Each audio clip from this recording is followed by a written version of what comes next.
अस्सलाम वालेकुम।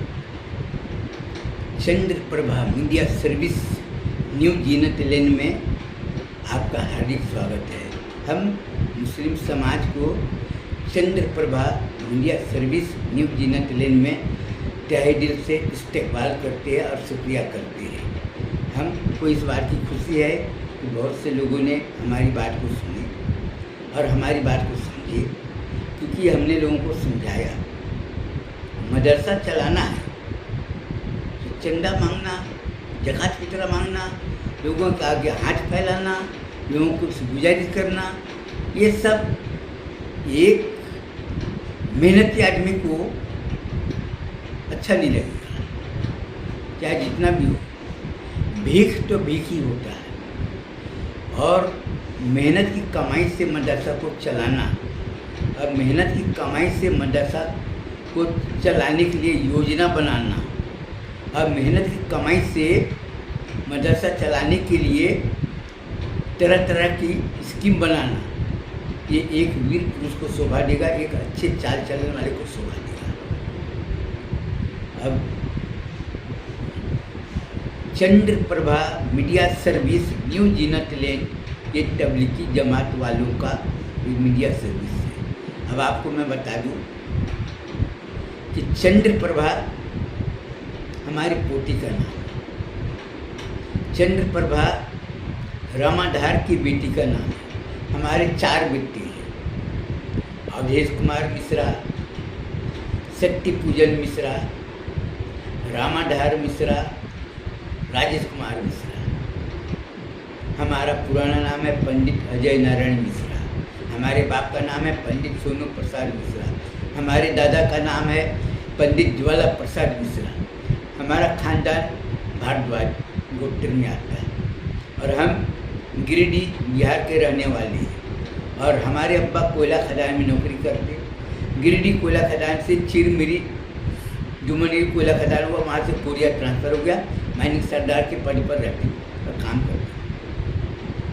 कई लोगों ने हमसे पूछा कि मदरसा चलाने के पीछे आपका कोई ना कोई तो उद्देश्य होगा, मकसद होगा, और आप जात के ब्राह्मण हैं और आपके मदरसे के बारे में हम लोगों को मालूमात हुआ है कि आप अपने मदरसे में गोश्त, मछली, अंडा बच्चे को सेवन करने से रोकना नहीं, कठोर प्रतिबंध लगाना, ये हम लोगों के लिए काफ़ी आश्चर्य है और ताज्जुब की बात है। ठीक है, बहुत से लोगों ने बोले इस्लाम में गोश्त खाना, बकरे का गोश्त खाना, मछली खाना, अंडा खाना जायज़ है। ये बात मुझे बहुत अच्छा लगा मेरे सुनने। मैं ये पूछना चाहता हूँ कि तबलीगी जमात वाले घर घर घूमकर दावत देती है और national crime inquiry team, Mustafa crime watch bureau, Islamic crime investigation services of India और एक और है जो कि इन्वेस्टिगेशन सर्विस, चारों संस्था जो डिटेक्टिव एजेंसी का काम करती है वो रिकॉर्ड करती है। और उन्होंने जो रिकॉर्ड करके और हमको जो देता है उसी के आधार पर हम अपना बयान देते हैं। और मदरसा चलाने के लिए हमने कंपनी बनाया। कंपनी का नाम है अंबर ट्रेडिंग कंपनी ऑफ इंडिया और उसका मुख्य संचालन करने वाला है मोहम्मदी कॉरपोरेशन ऑफ अजवांचल और supreme council of Islamic law.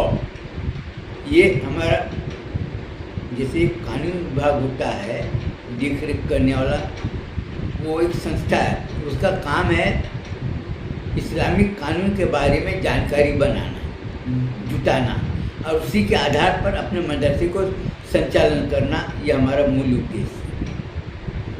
अब कोई भी संस्था हो तो उसका विधान तो होगा, बिना विधान का, बिना संविधान का और बिना सिद्धांत का तो कोई भी संस्था होता नहीं, चाहे कोई भी हो, और कोई भी समाज का संस्था हो। और हर समाज वाला चाहता है कि मैं अच्छा काम करूं, हर समाज वाला चाहता है हमारी अलग पहचान बने।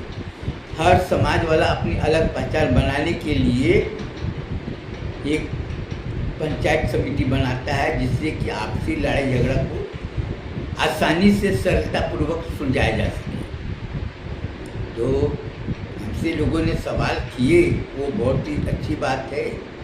और हमसे कुछ लोगों ने बोले कि दुनिया में लाखों मदरसे चल रहे हैं, अपने देश में लाखों मदरसे चल रहे हैं। हाँ, चलते हुए, मैं देखने तो गया नहीं और हमको देखने की ज़रूरत नहीं, और हमको वो सब मदरसे के बारे में जानकारी लेने की भी ज़रूरत नहीं, क्योंकि हमारा वो सब कोई काम करे। हमको वही करना है जो हमारा दिल चाहे।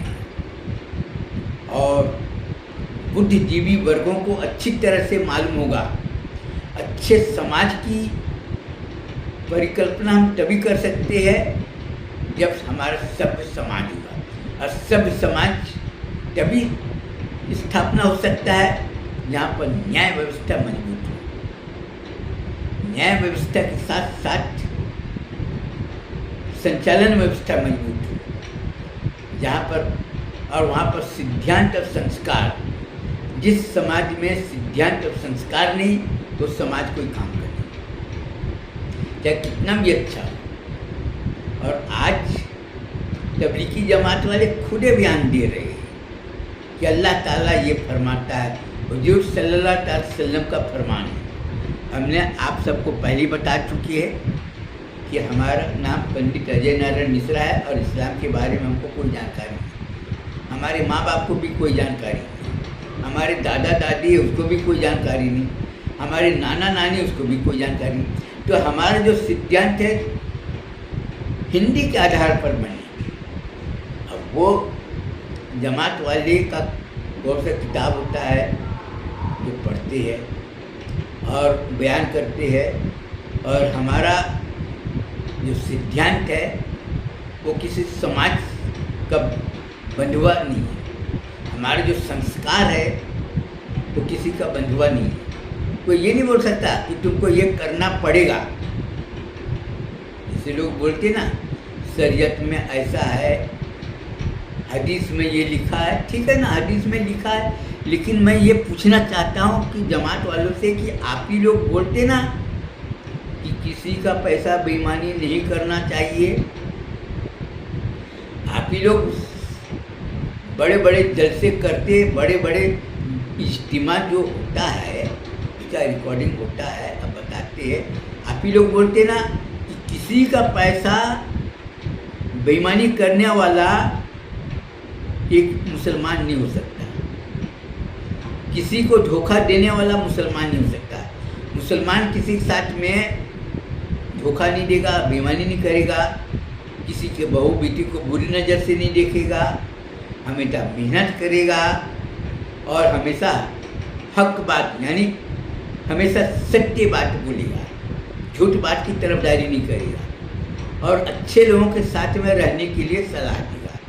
और हर मुसलमान को इल्म हासिल करना जरूरी, ऐसा बताते हैं, मैं ये सब मालूम नहीं। और लेन देन एकदम साफ रहेगा, किसी से जो वादा करो लेन देन में वो वादे पर अपना खड़े रहो, ये बात भी सही है। अब आप लोगों से ये मैं पूछना चाहूँगा कि मदरसा चलाना है, अच्छी बात है, मदरसे में पढ़ाने वाले मुदर्रिस को तनख्वाह देना है, ये भी अच्छी बात है, क्योंकि बिना तनख्वाह दिए, बिना पेमेंट दिए कोई भी पढ़ाएगा नहीं। और हमारा ये कर्तव्य बनता है, मदरसे में जो बच्चे को पढ़ाने वाला मुदर्रिस है, इसको टीचर बोलते हैं, हिंदी में शिक्षक बोलते हैं, तालीम देने वाला, ये सब है, और उसको इतना पैसा दिया जाए, उसके माँ बाप है, उसके बीवी है, उसके 2-3 बच्चे होंगे, तो उसको खर्च वो आसानी से करे कि उसके दिमाग में टेंशन ना रहे। अगर किसी के दिमाग में टेंशन हो तो वो मन लगाकर पढ़ाएगा नहीं।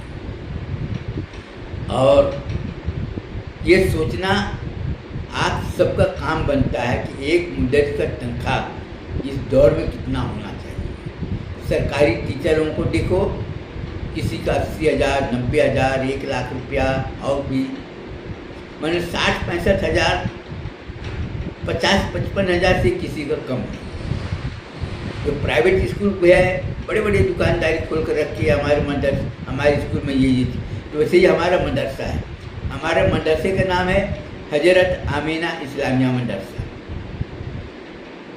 हमारे जो सिद्धांत है, हमारे मदरसा हजरत आमीना इस्लामिया मदरसा ए अहले सुन्नत वल जमात, बी तबलीगी जमात। हमारा जो खानदान है वो अहले सुन्नत वल जमात हुसैनी सिलसिला से संबंध रखता है। सुन्नी जमात अहले सुन्नत वल जमात है और हमारे पीर साहब भी सुन्नी जमात। लेकिन क्योंकि मैं एक पुरुष हूँ और हमारा ये कर्तव्य बनता है, बहुत से लोगों ने बोले कि अजूबा भाई तुम जात के ब्राह्मण हो और तुम्हारा खानदान भी ऊंचा है, तुम्हारे खानदान के बारे में हम लोग पता किए। जैसे कोई भी चीज़ होता है ना कि ये डब्बा है, ये डब्बा है, ये डब्बा है क्या, इसमें है क्या चीज़, तो जांच करना तो डब्बा को खोल के देखेगा, गला का देखेगा, काय का बना है, प्लास्टिक का है, पीतल का है, एल्युमिनियम का, उसको गला से पता है। उसी तरह से किसी भी आदमी का खानदान को अगर पता करना है तो सबसे पहले उसका चाल चलन को देखो, उसका सिद्धांत को देखो, उसका संस्कार को देखो, उसका संस्कार कैसा है। आदमी कितना भी खूबसूरत क्यों ना हो, गोरा हो, अच्छा हो, पैसे वाला हो, दौलतमंद हो, लेकिन उसका संस्कार नहीं, सब बेकार, चाहे जितना भी। और चरित्रहीन आदमी से हमेशा दूर रहना चाहिए। विश्वास, काला सांप उतना खतरनाक नहीं। लोग क्या बोलते हैं, अरे ये नाग सांप है, नागिन है, करेट सांप है, ये जहरीले सांप है। जहरीले सांप से उतना खतरा नहीं जितना खतरा चरित्रहीन औरत हो चाहे मर्द, विश्वासघाती औरत हो चाहे मर्द, और लोभी और कपटी, ये लोग ऐसे होते हैं कि सांप से भी ज़्यादा खतरनाक। अपने गले में सांप लटका लो चलेगा, वो धोखा नहीं देगा। कमरे में सांप है तो भी खतरा नहीं, लेकिन विश्वासघाती आदमी है वो कभी भी तुमको डस लेगा। सांप काटेगा एक ही बार काटेगा, आदमी मर जाएगा। लेकिन विश्वासघाती आदमी ऐसा होता है कि उसके साथ में रहने से तुम गल गल के मरोगे। तो इसलिए इल्म हासिल करना और तालीम हासिल करना, शिक्षा ग्रहण करना, इससे ये मतलब निकलता है कि हमको करना क्या चाहिए। अपने समाज के उज्जवल भविष्य के लिए हमको कौन सा काम करना चाहिए जिससे कि हमारे समाज सुरक्षित रहे और हमारे समाज का कल्याण हो और हमारा समाज विकास करे और हमारे समाज का मान सम्मान बढ़े। तो इसके लिए विद्या ग्रहण करना यानी तालीम हासिल करना जरूरी है। तो तबलीगी जमात वाले जो बयान दे रहे हैं, हमारे पास में जो साक्ष्य है, रिकॉर्ड है, वो सबको पसंद आएगा। अब जैसे मैं आपको बोलूँ, किराने की दुकान है, तो किराने की दुकान में क्या मिलेगा? दाल, चावल, आलू तो नहीं मिलेगा, मिलेगा भी, और किराने के सामान, घर का सामान मिलेगा।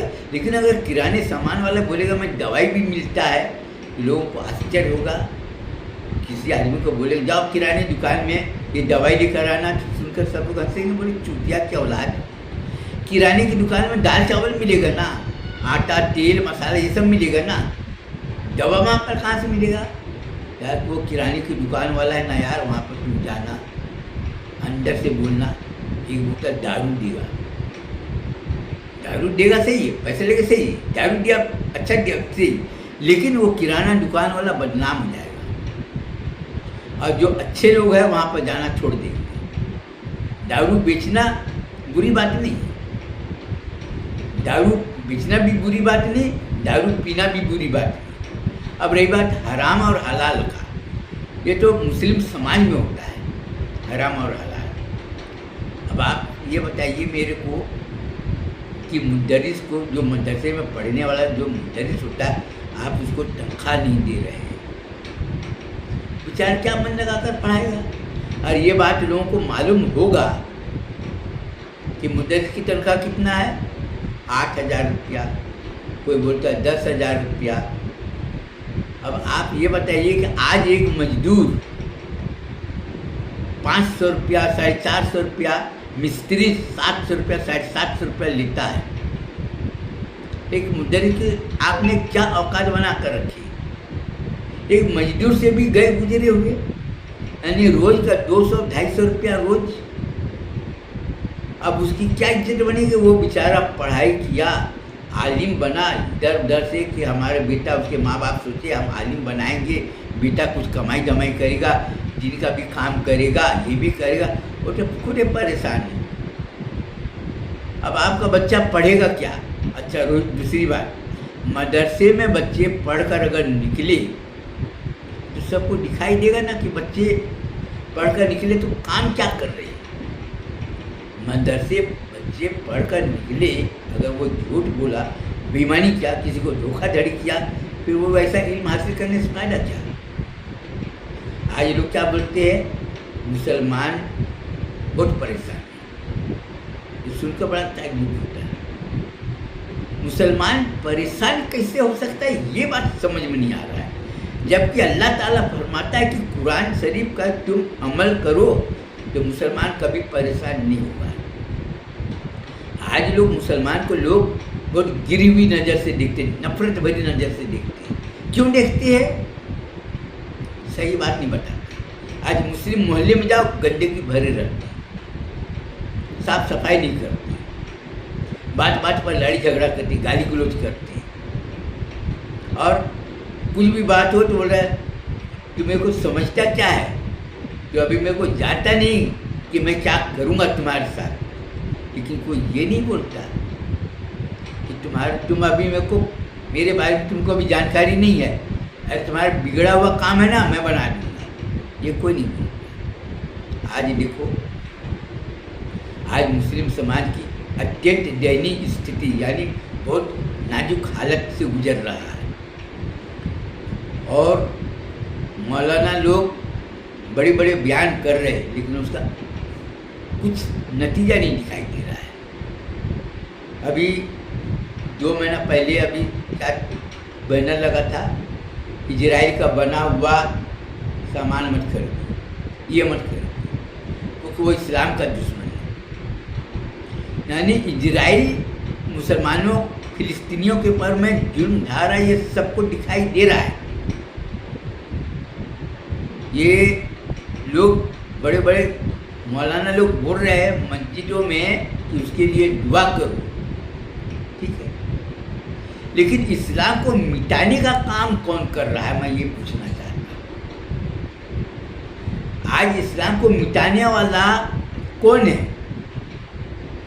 कौन से हिंदू संगठन वाले जो कि इस्लाम को मिटाने के काम में जुड़े हुए हैं, ये मैं बताऊँ।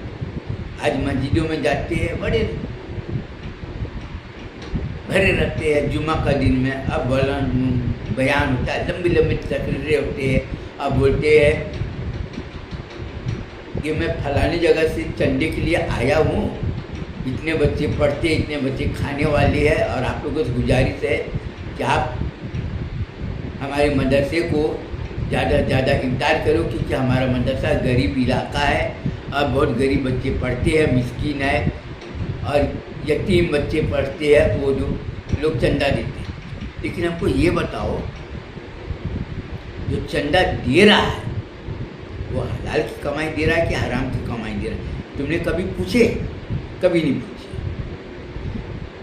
और क्या बोलते हैं, मस्जिद के इमाम साहब बोलते कि अपनी तनख्वाह बहुत कम है, कमेटी वाले बोलते पैसा पाए। अरे पैसा पाए कहाँ? तुम्हारे घर का खर्च कितना होता है महीने का? 30,000 40,000 रुपये। लोग खुद आज सब लोगों से जाकर पूछो कि आज एक आदमी के घर का खर्च कितना है, इतना। लेकिन इमाम साहब की बीबी से जाकर मिलो।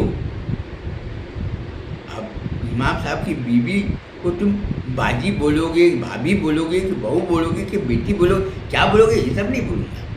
तुम्हारी जो मर्जी हो, उससे जाकर पूछो कि तुम्हारे घर का खर्च कितना है, इमाम साहब का तनख्वाह इतना होता है, तुम्हारी ख्वाहिश होती है क्या? इमाम साहब की बीवी की ख्वाहिश होगी कि मैं अच्छे कपड़े पहनूं, हमारे घर में अच्छा खाना पके, हमारे बच्चे लोग अच्छे कपड़े पहनकर घूमें, हमारे घर में भी कूलर हो, टीवी हो ना हो, इससे मेरा कोई लेना देना नहीं, कूलर हो, पंखा हो, पलंग हो, उसकी तो ख्वाहिश होगी, उसकी भी ख्वाहिश होगी कि दूसरे घर की औरतें सोने की चूड़ी पहनती, सोने की वो कान में जो पहनते हैं उसको झुमका बोलते हैं, और गले में हार है, वो सब उसका भी होगा। तो तुम इमाम साहब को तनख्वाह कितना दे रहे? कोई बोलता 5,000, कोई बोलता 6,000, कोई बोलता 8,000। बड़े बड़े शहर में जाकर मैं पूछा कितना रुपया दे रहा है, तो मेरे को ये पता चलता है कि मस्जिद में नमाज पढ़ने वाले बेशरम लोगों की संख्या बहुत ज़्यादा है। मैं पूछता हूँ कि कौन से मस्जिद में जाऊँ कि मेरे को मुसलमान लोग दिखाई दे, मुसलमान की पहचान क्या है ये बताए। तो लोग सब ऐसे देखते जैसे कोई बाहर का आदमी आया हो और बिल्कुल अजूबा आदमी हो, और बेतरतीब से बेढंगा सवाल कर रहा कि मुसलमान कितने। मेरे को बोले सब तुमको, मैं बोले सब हरामी लोगों से मैं क्या पूछूंगा, ये नमाज पढ़ने के लिए आए ना, ये चोर लोगों से, हरामखोर लोगों से मैं क्या पूछूंगा। इसका बाप कभी कुरान शरीफ पढ़ा है? कुरान शरीफ तो लोग फॉर्मेलिटी के लिए पढ़ रहे, नमाज लोगों को दिखाने के लिए पढ़ रहे। अगर नमाज सही पढ़ते तो अपने कौम की दुर्दशा ऐसी नहीं होती। क्यों नहीं होती? क्योंकि वो अपने कौम को तरक्की के लिए उपाय करते। पढ़े लिखे है, कोई वकील है, कोई व्यापारी है, कोई कुछ है, तो भाई वो लोग व्यापारी सोचते ना कि हमारी कौम की जो नौजवान लड़के हैं तो उसको रोजगार मुहैया कराना चाहिए, और रोजगार दिलाने के लिए छोटे छोटे इंडस्ट्री लगाना चाहिए। लोग रसीद रोजगार बनाते हैं, कितना चंदा दिए थे? 1,000 रुपया, 2,000 रुपया, 5,000 रुपया, कोई बोलता जकात है, ये है वो। मदरसे का बहुत सारा जाकर देखो, 3 करोड़ रुपया, 2 करोड़ रुपया, 80 लाख रुपया, 5 करोड़ रुपया खर्चा है। ये तो समझ में आया सबको। समझ में कैसे आया? क्योंकि रोजगार बनी हुई है, रसीदें दिखा रहे कि हमने इतनी दी। लेकिन तुम लोग जो 1,000 रुपया, 500 रुपया जकात देते हो, उसके बदले में तुम लोग 5,000 रुपया का बॉन्ड निकालते, बोलते कि तुम लोग 1,000 रुपया, 5,000 रुपया, 10,000 रुपया का बॉन्ड खरीदो, छोटे छोटे इंडस्ट्री डालेंगे, और साल में जितना मुनाफा होगा 50% मुनाफा मदरसे को देंगे, 40% मुनाफा मदरसे में जो इन्वेस्टमेंट किए, जो बॉन्ड खरीदे, जो पूंजी लगाए उसको देंगे, और 10% कारोबार में लगाएंगे। जिससे क्या होगा? हमारी कौम की माली हालत भी मजबूत होगी, हमारी कौम में लोगों में बचत की भावना भी जागेगी, दिल ख्वाहिश होगी, बच्चे आगे के लिए हमारा पैसा जो जमा करके रखे मदरसे में, जो इंडस्ट्री लगाए उसको दे देते, कमाई करे, मेरे को भी देगा, उससे भी मुनाफा। और किसी के आगे हाथ फैलाने की जरूरत नहीं पड़ेगी, और अपने कौम के लोगों को रोजगार मिलेगा। तो सीधा सीधा काम है ना, इधर उधर घुमाने की क्या जरूरत है कि हमारा कौम परेशान है, परेशानी है, ये है वो है, काय को। और आज अपने मुस्लिम कौम में जाकर देखो, झूठ, बेईमानी, धोखा, और क्या बोलते हैं, हलाल की कमाई। मैं ये पूछना चाहता हूँ, रमजान महीने में लोग इफ्तारी भी जाती है, काम करने वाला कौन है? इफ्तारी भी जा रहा है, उसकी कमाई कहाँ से आ रही है? लोग बोल रहे फलाने हाजी की तरफ से इफ्तारी की दावत है। हाजी साहब का काम क्या है ये तो बता मेरे को। ये कोई नहीं बताएगा, ये कोई नहीं पूछता, पर जाते हैं और खाते हैं। उसको हराम और हलाल से उसको कोई लेना देना नहीं। अगर कोई बोलने जाए, बोलते उसका अमाल उसके साथ, ये बोल के अपना जो पीछा छुड़ा लेते। मौलाना क्या बोलता है, उसका अमाल अमाल, और उसके लिए दुआ करते हैं कि परवरदिगार उसको हर मुसीबत बला से महफूज रखना, रोजी रोटी में बरकत। वो चोरी कर रहा है, ये कर रहा है, वो कर रहा है, तो उसको कामयाब नहीं। मैं ये पूछना चाहता हूँ, जो आदमी दूसरे से पैसा उधारी ले लिया और उसको नहीं दिया, उसको लोग क्या बोलना चाहिए? चोर, बेईमान, धोखेबाज, क्या बोलना चाहिए? और बहुत से लोग किराए का घर लिए, किराए का दुकान लिए, 10 साल 20 साल किराया दिए, बाद में किराया देना बंद कर दिए। ज़्यादा बोले तो पुलिस में जाकर रिपोर्ट कर दिए। अब वो बोलता है मैं किराया नहीं दूंगा, तुमको जो करना वो कर लेना, तो उसका कमाई हराम की हुई कि हलाल की? आज ये जो काम कर रहे, जो पूछ रहे, उसका जवाब कोई देने को तैयार ही नहीं। और लोग क्या बोल रहे हैं कि चिरी मिरी वाला मौलाना वो उर्दू और पढ़ा नहीं, वो तो जाट का ब्राह्मण है, वो तो इस्लाम के खिलाफ। हमने इस्लाम के खिलाफ क्या बोले, हमको ये बताओ। हमारा वीडियो जैसे मैं बोल रहा हूँ वैसे हमारी फोटो है ना, फोटो ले लो, नहीं तो आमने सामने में बैठकर बातचीत करते, तुम उसको जो वीडियो रिकॉर्डिंग करते और वो लोगों को समझ। हमको इस बात की खुशी हो रही है कि हमारी बात पढ़े लिखे लोगों को समझ में आना चाहिए आसानी से। लेकिन मेरी बात समझ में किसको आ रही है आसानी से? गांव वाले को, जो पढ़े लिखे लोग नहीं हैं। पढ़े लिखे लोग मालूम क्या बोलते हैं? अरे वो मौलाना को हमने 5,000 रुपया दिया, देगा तो ठीक है, नहीं देगा तो जाने दो।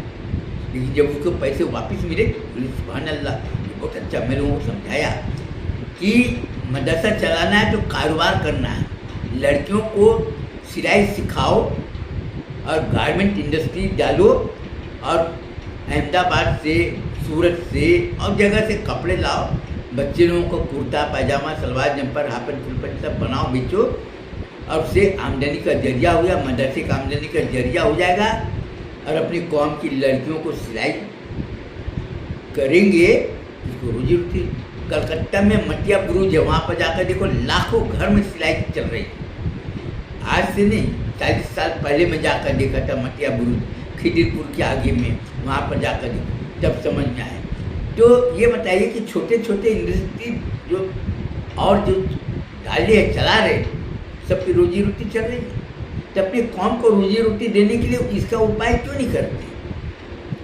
इसका मतलब ये है कि तुम या अपने कौम के रहनुमा नहीं है, नेतागिरी में आ गए। कोई कांग्रेस में है, कोई किसी पार्टी में है, कोई किसी पार्टी में है, नेता बने हैं, क्या बोलते हैं, संसद बन गए, विधायक बन गए, मंत्री बन गए, ये बन गए, ये सब चीज़।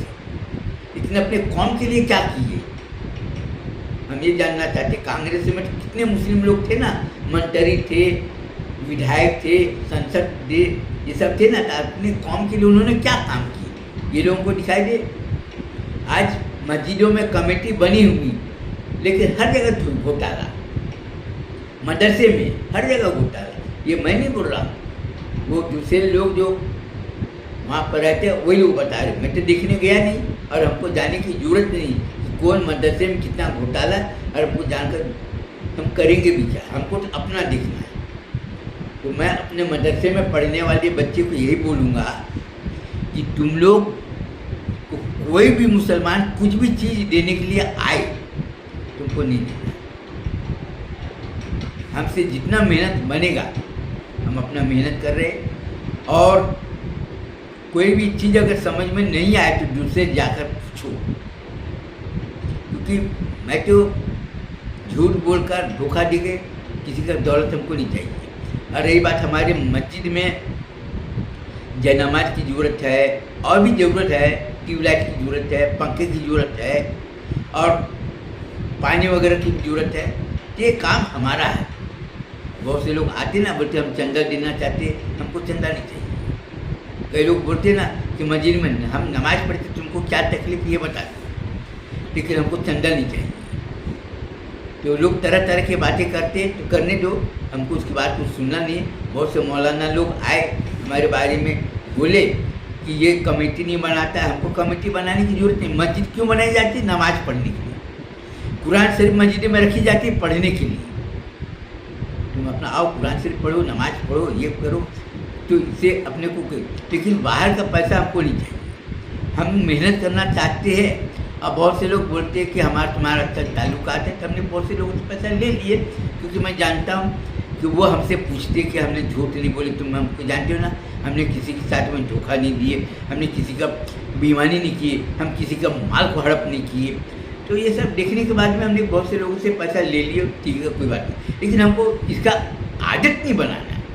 आदत क्या बनाना है? अपना मदरसा को चलाना है, तो उसके लिए व्यापार करना है, और व्यापार करने के लिए पूंजी जमाओ, रोजी रोटी जब है तो इंडस्ट्री लगाओ। और ये सब तो अपने बच्चे को यही बोलूँगा कि तुमको अपना भविष्य बनाना है तो तुमको खुद सोचना है कि मैं किस रास्ते पर चल रहा हूँ, और जो रास्ते पर मैं चल रहा हूँ हमारे जीवन के लिए लाभदायक फायदा होगा कि नुकसान होगा।